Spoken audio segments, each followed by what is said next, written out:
नमस्कार, मैं प्रवीण भेवंदिया आप सभी का एनसीएमएस परिवार में हार्दिक अभिनंदन करता हूं। मैं आज आपके लिए कक्षा छठी के पाठ द्वादश पाठ लेकर आया हूं। द्वादश यानी पाठ 12 लेसन 12। यह एक बहुत ही अच्छी एक रोचक कहानी है जिसमें ये बताया जाता है कि हम कुछ गलतियां करते हैं, लेकिन हम अपनी गलतियां खुद बता नहीं सकते कि हम क्या गलतियां कर रहे हैं। तो वही एक छोटी सी कुछ बच्चे हैं, उनकी एक गलती के लिए ये पाठ दिया गया है और यह बहुत ही रोचक पाठ है और बहुत ही हमें एक शिक्षाप्रद कहानी है जो हमें ये सिखाता है कि हमें जीवन में जो कुछ गलतियां कर रहे हैं, उनमें कुछ काम कर रहे हैं और काम सफल नहीं हो रहा है, तो हमें उसमें पुनः खुद ही आकलन करना चाहिए कि हम क्या गलतियां कर रहे हैं। तो यह पाठ उसी पर आधारित है। चलिए हम इसे समझते हैं, पढ़ते हैं। लेकिन पाठ पढ़ने से पहले हम शब्दार्थ शुरुआत करते हैं। आइए शब्दार्थ पढ़ते हैं। शब्दार्थ, पहला शब्दार्थ है इदानीम। इदानीम यानी अब शुरुआत है अभी से। एकदा यानी एक बार। जहाँ से हम किसी कोई कहानी शुरू करते हैं, कोई वाक्य सुनाते हैं, तो हम बताते हैं कि एक बार ऐसी घटना हुई थी, एक बार, वंस अपॉन जो बात करते हैं, तो वह एक बार। स्नानाय यानी नहाने के लिए। निर्मलम यानी साफ, निर्मल यानी साफ होने के लिए। शीतलम का अर्थ होता है ठंडा। त्रित्वा होता है तैर कर, स्विमिंग करके। नायक यानी होता नेता, लीडर। चिरम यानी देर तक, यानी बहुत समय, अधिक। उत्तीर्ण यानी होता है पार करके, एक जगह से दूसरी जगह जाना या फिर नदी पार करना, या हम एक कक्षा से दूसरी कक्षा में जाते हैं तो उत्तीर्ण बोलते हैं, यानी पार कर। तदा यानी तब। अगणियत यानी गिनना, किसी चीज के जोड़ना। स्नात्व यानी नहाकर, स्नान करना यानी नहाकर। अपर यानी दूसरा।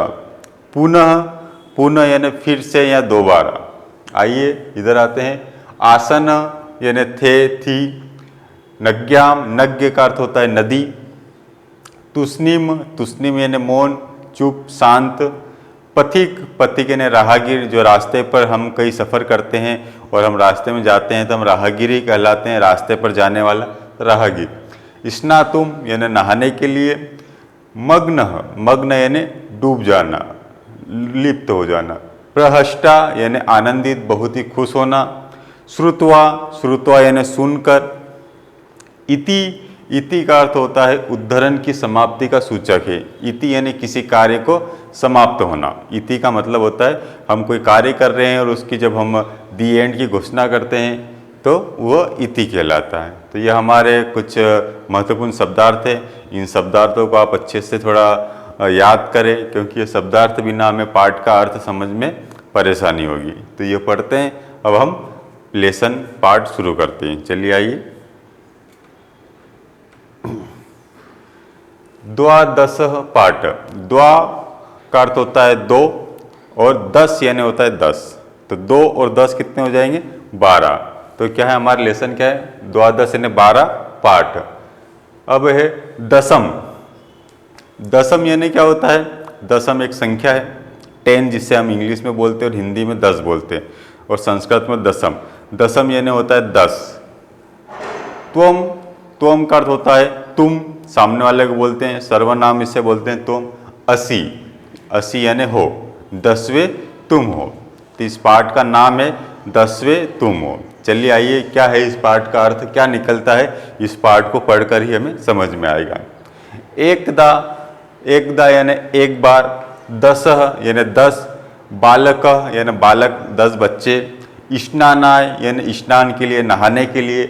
नदीम यानी नदी पर। अगच्छन यानी नदी पर गए। एक बार 10 बच्चे नदी पर नहाने के लिए गए। चलिए आगे। ते यानी वे। नदी जले, नदी के जल में। चिरम यानी बहुत देर तक। स्नानम यानी स्नान। अकुर्वन यानी बहुत देर तक उन्होंने नदी में स्नान किया। नदी में बच्चे नहाने, 10 बच्चे नहाने गए और नदी में बहुत उन्होंने तैरा, नहाए, डूबे। ठीक है। तब। ते वे। त्रित्वा तैर कर। पारम यानी नदी पार। गता फिर वे तैरते हुए नदी को पार किया, एक सिरे से दूसरे सिरे ये नदी का तैर कर पार किया।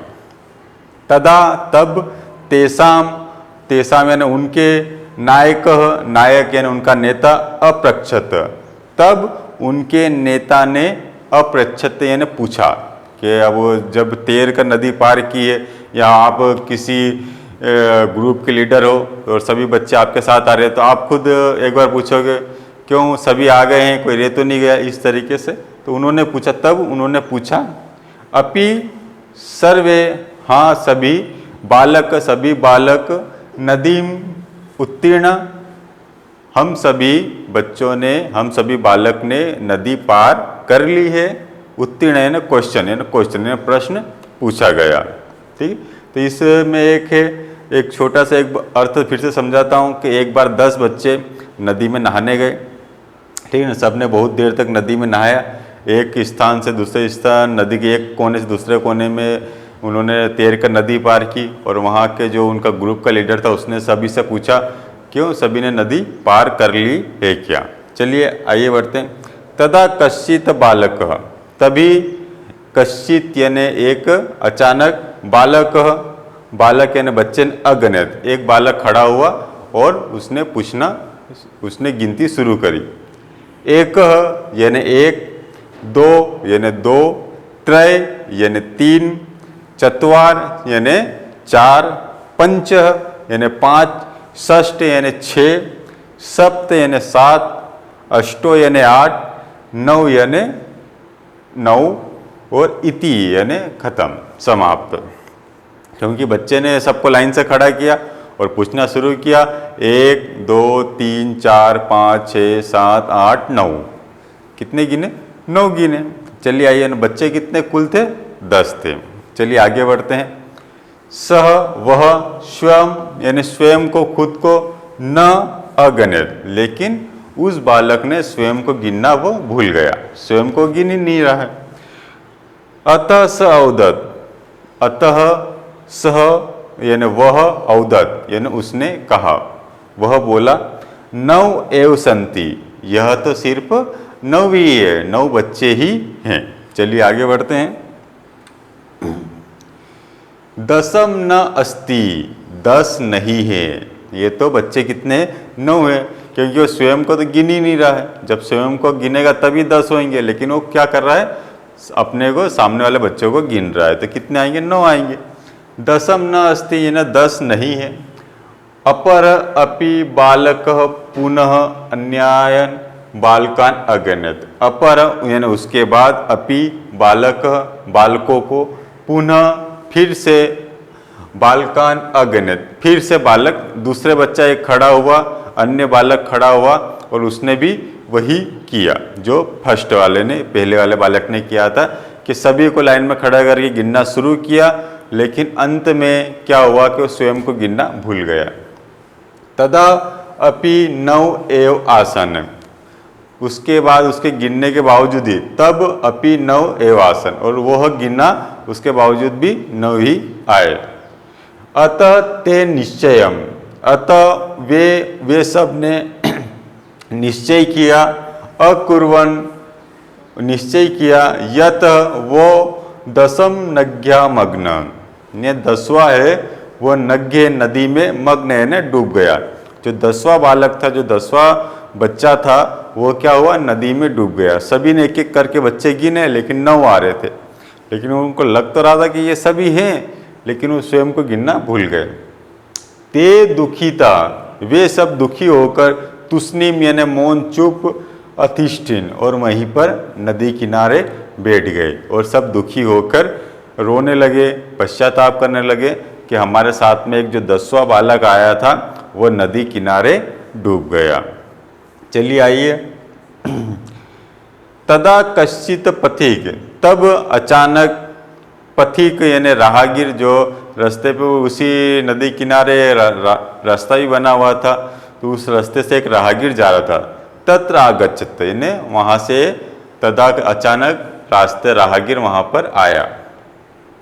तत् सह तान, उसने उन बालकों को, दुखिता दृष्टवा, उन दुखी बालकों को दुखी बालकों को देखकर अप्रश्यत यानी पूछा, बालका हे बालको युष्माकम दुखस्य कारणम किम। युष्माकम यानी तुम सबका, दुख यानी दुखी होने का, कारण किम यानी क्या है, तुम सबके दुखी होने का कारण क्या है। बालकन जो बालकों का, नायक यानी बालकों का जो लीडर था, अकथ्यत है, बालकों का लीडर ने, बालकों के नायक ने कहा, वयम 10 बालका स्नातुम आगत। ठीक है ना, हम 10 बालक स्नान के लिए आए थे। कितने? 10 बच्चे हम स्नान के लिए आए थे। इदानीम 9 एवं स्मः, लेकिन अभी इसी वक्त, इसी समय हम कितने? 9 है। एक नज्ञा मग्न इति, और जो एक बच्चा था वह नदी में डूब गया। चलिए आगे बढ़ते हैं। पथिक तान अगणित, पथिक ने उनको गिना। जब पथिक ने खड़े होकर उनको गिना, तो पथिक गिनेगा तो उनको संख्या कंप्लीट आ जाएगी। तत्र 10 बालका एव आसन, तब उन्होंने गिना कि यह तो 10 बालक ही हैं। 10 तत्र वह 10 बालका एव आसन। जब पथिक ने उनको गिनना शुरू करा तो यही तो पूरे 10 बच्चे हैं। सह नायकम आदिशतम एवं त्वम बालकान गिनम। सह यानी वह पथिक ने, नायकम आदिशत, ठीक है ना, जो नायक था, लीडर था, उनको आदेश दिया, त्वम बालकम गिनम, तुम बालक को फिर से गिनो।